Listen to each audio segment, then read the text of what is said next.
I have to say I've been inspired by Sean. After I gave that one really boring speech on science, and then he went to the tournament and started winning on the same exact story, I was like, that's an unbelievable story. I'm a storyteller. He's like my idol now. He's like, okay. Back in the medieval times, in England, the countryside, there lived a man, his wife, and their son named Jack. Now, the man was a valiant soldier, and he fought in battle. But, as often happens when you're in battle, he fell one day, couldn't get up again. And his family grew very poor. They would try to farm what they could around their small property, and they had a dairy cow. And after a while, the dairy cow stopped producing dairy, and they figured, well, you know, it's not doing us much good, and we don't need this much meat. Let's go and send it to the market and get some money for it. So she sent Jack one day and said, Jack, go take the dairy cow and go sell it in the market. He got the cow tied up with a rope, started walking the cow to the market, and on the way he met a peddler. There's a peddler on the side, and he saw this guy heading towards the market with a cow and thought, where could he be going with that? I wonder if he's going to sell that. Maybe I can get this cow from him. And he told the boy, hey, I got something here you might want to see. I got some magic beans. If you put these in the ground, they'll grow a beanstalk that'll go to the heavens. You'll have so many beans, you'll have plenty of beans to eat, plenty of beans to sell, plenty of beans to give away. They don't need a lot of space, it goes straight up. And he thought, you know, if I sell the cow, I'll get money. But we'll run out of that. If I plant the beanstalk, we'll have plenty of beans forever. So as a no-brainer, he goes and he buys the bean. He trades the cow for the beans and quickly runs home to his mom. He says, Mom, look what I did. I got us magic beans for the cow. And she became very petulant. She sent her son to the room and said, get in there, you fool. Go to bed. You just wasted our cow for these beans. So he started thinking about it. He's like, oh man, that was a bad idea. He went up to bed, and meanwhile, in a fit of anger, she threw the beans through the window, and they fell on the ground. The strangest things happen, though. Sometimes a scam isn't a scam. When he woke up in the morning, lo and behold, there was a beanstalk that reached into the heavens, just as the man had said. And he gathered beans and showed his mom, and she became repentant and realized that this really was happening.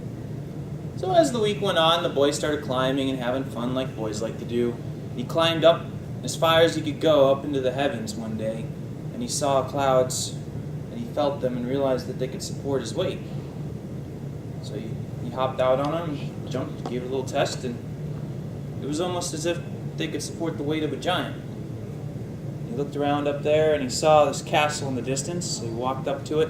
He's a small guy compared to this. He banged on the bottom of the door and yelled, I'm here! I'm here! And the lady, a real kind-hearted woman, showed up, and she put her hand down and said, come here, wee little fellow. He hopped on her hand, and she brought him in the house and showed him around. They just had a pleasant time talking that day, and she gave him some food. She showed him a treasure room, and even let him take a gold coin with him. He ran back down and showed his mom the next day, and she was just bewildered. Who had ever seen a coin as big as a hat? It was a solid gold coin, just about as wide as a hat rim. So he was there, he was kind of like the hero in the house. And about a week later, he just had his eyes on that treasure room again, and he climbed back up that vine a second time. And this time the lady, when she saw him, she took him around the house again and showed him a goose that laid golden eggs. Now, she didn't like her husband that much. She wanted to spite him. He was a mean, grumpy man. She knew how much he loved the golden goose. So she let him have that golden goose, and he took that. It was a human-sized goose. It laid little eggs compared to giants, but for human it was a full-sized goose egg. He carried it under his arm and slid down the vine again and showed his mom, and the next day it laid a golden egg, and they were blown away. They're like, wow, we are going to be rich. We've got a golden egg-laying goose.